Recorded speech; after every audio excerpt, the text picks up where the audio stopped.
කොහොමද මේ කියන විදිහේ අභ්‍යන්තර ශක්තියක් හදාගන්නේ? ප්‍රමාද වෙන්න එක වගේ දේවල් නවත්තගන්නේ කොහොමද? අර සාර්ථක පුරුදු ගොඩනගා ගන්නේ කොහොමද? හරි.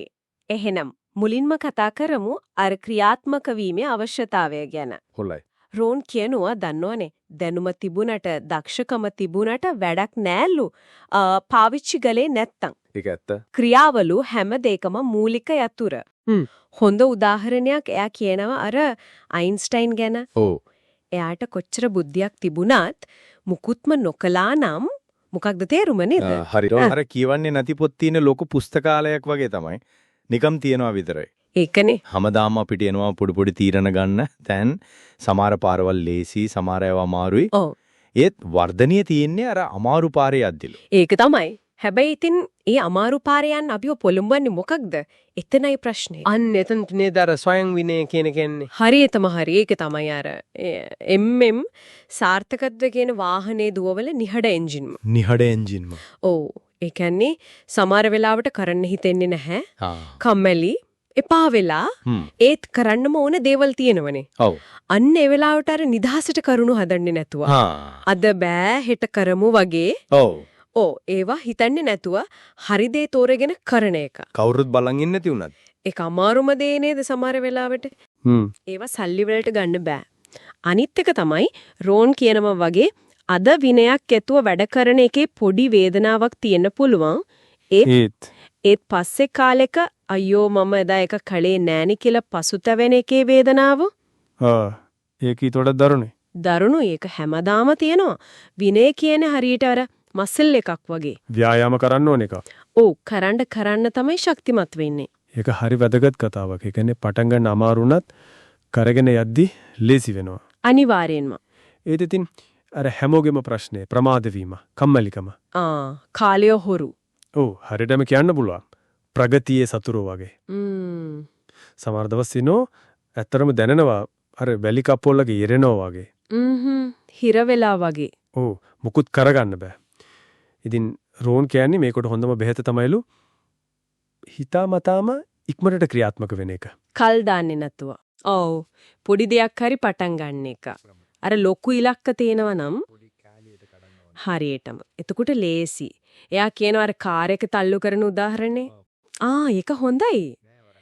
නවත්තලා තියෙන කාර් එකක් මුලින් තල්ලු කරන්න අමාරුයිනේ. ඒත් පොඩ්ඩක් හෙල්ලුණට පස්සේ ඒ වගේ තමයි වැඩ පටන් ගන්න එකත්.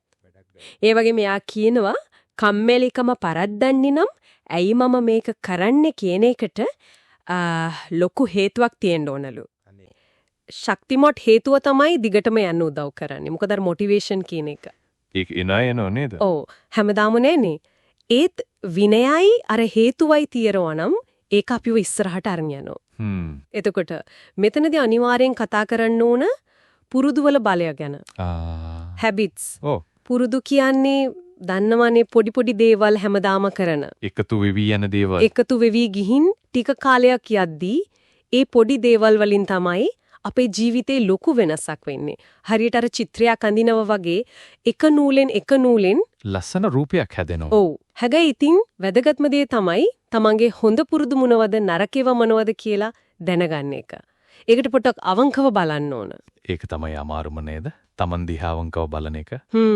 ඒත් ඒක අවශ්‍යයි. ඊට පස්සේ තමයි හොඳ ඒවා පටන් ගන්නත් නරකේව නවත්තන්නත් පුරුවන් වෙන්නේ. ඔබ කිව්වා වගේ පොඩියට පටන් ගන්න එකයි අර දිගටම කරගෙන යන්න එකයි.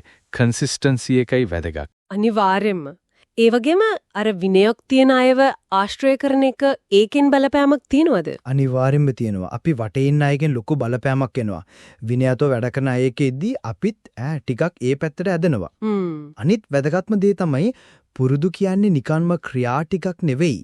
කල්යද්දී ඒ පුරුදු අපේ අනන්‍යතාවයේම කොටසක් වෙනවා. ඒ කියන්නේ මම කියන්නේ හැමදාම උදේට නැගිටින කෙනෙක් වගේ. නැත්තම් මම දවසට පොතක් කියවන කෙනෙක්. මේ පමයි මම කියන හැඟීම එනවා. හරියටම හරි. ඒක තමයි පුරුද්දක තියෙන ලොකුම බලය. ඒක අපේ මාන්නයත් එකට, අපේ මෑන්‍යත් එකට බද්ධ වෙනවා. ඒක නම් හරිම බලවත් කතාවක්. අපි කරන පොඩි දේවල් වලින් අපි කවුද කියන එක හැදෙනවා. ඔව්. ඒ වගේම තමයි අර අභියෝග දිහා බලන විදිහත් වෙනස් වෙන්න ඕනි නේද? ගොඩක් වෙලාවද ප්‍රශ්නයක් ආවම අපි හිතන්නේ අයියෝ බාධකයක් නේ කියලා. ඒක තමයි සාමාන්‍ය විදිය. ඒත් රෝන් වගේ අය කියන්නේ අභියෝග කියන්නේ බාධක නෙවෙයි කියලා. එහෙනම් ඒවා වර්ධනය වෙන තියෙන අවස්ථා. හරියට අර ජිම් එකේ බර උස්සනවා වගේ. මසල් හැදෙන්නේ බර උස්සලම තමයි. ඔව්. එතකොට එනේ ශක්තිමත් වෙන්නේ. ජීවිතයේ අභියෝගත් එහෙමයි. ඒවට මූණ දෙද්දි තමයි අපි මානසිකව ශක්තිමත් වෙන්නේ අලුත් දේවල් ඉගෙන ගන්නෙ. එතකොට සාර්ථකත්වය කියන්නේ ප්‍රශ්න නැති එක නෙවෙයි. කොහෙත්ම නෑ.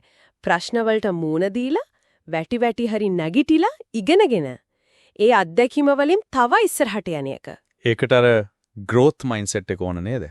අනිවාර්යයෙන්ම වර්ධන මානසිකත්වය වෙනස් වීම වලට හැඩගැහෙන්න පුරුවන්කම adaptability එක. උදව් ඕන තැනදී ඉල්ලන්න පුරුවන්කම. ඊට පස්සේ වෙච්ච දේවල් ගැන ආපහු හිතලා බලන එක. reflection. ඔව්. දන්නවනේ දියමන්ති උනත් හැදෙන්නේ අධික පීඩනයක් යටතේ. ඒක ඇත්ත. එතකොට මේ ඔක්කොම ගත්තම සාරාංශයක් විදිහට ජීවිතේ පාලනය ගන්න නම් අර ස්වයං විනය, ක්‍රියාශීලී පුරුදු, අභියෝග දිහා බලන විදිය මේ ඔක්කොම වැදගත්. ඒක තමයි. ඒ ඔක්කොම එකට බැඳිලා තියෙන්නේ. ස්වයං විනය, හොඳ පුරුදු, අභියෝග වලට ධනාත්මකව මුණ දෙන එක. ඉතින් අවසාන වශයෙන් කියන්න තියෙන්නේ අහගෙන ඉන්න එක අදම පටන් ගන්න කියලාද පොඩි දෙයක් හරි. ඔව්. ඇහැට ඉඳන් කරනව නෙවෙයි. අදම. පොඩි හරි දෙයක් විනාඩි 5ක් හරි. වැදගත් වෙන්නේ අර ගමන පටන් ගන්න එක. හරියටම ගමන පටන් ගන්න එකයි ඒකෙන් අපි ලබන වර්ධනය අගය කරන එකයි. බලමු හොඳයි. ඇත්තලම වටිනා අදහස් ටිකක්. එහෙනම් අවසානයේට අහගෙන ඉන්න අයට හිතන්න දෙයක් ඉතුරු කරමු නේද? හොඳයි. මෙහෙම හිතමු බලන්න. අපේ දවසේ පුරුදු වලින් තමයිලු අපේ ජීවිත කතාව ලියවෙන්නේ. එහෙමනම් ඔයාගේ හිතේ තියෙන සමහර විට කාලයක් තිස්සේ තියෙන ලොකු බලාපොරොත්තුවක් දිහාට යන අලුත් පරිච්ඡේදයක් ලියන්න පටන් ගන්න අද දවසේ ඔයාගේ දිනචර්යාවට එකතු කරන්න පුළුවන් නැත්නම් දැනටමත් කරන දෙයකින් වෙනස් කරන්න පුළුවන් අර පොඩි එක ක්‍රියාව මොකද්ද?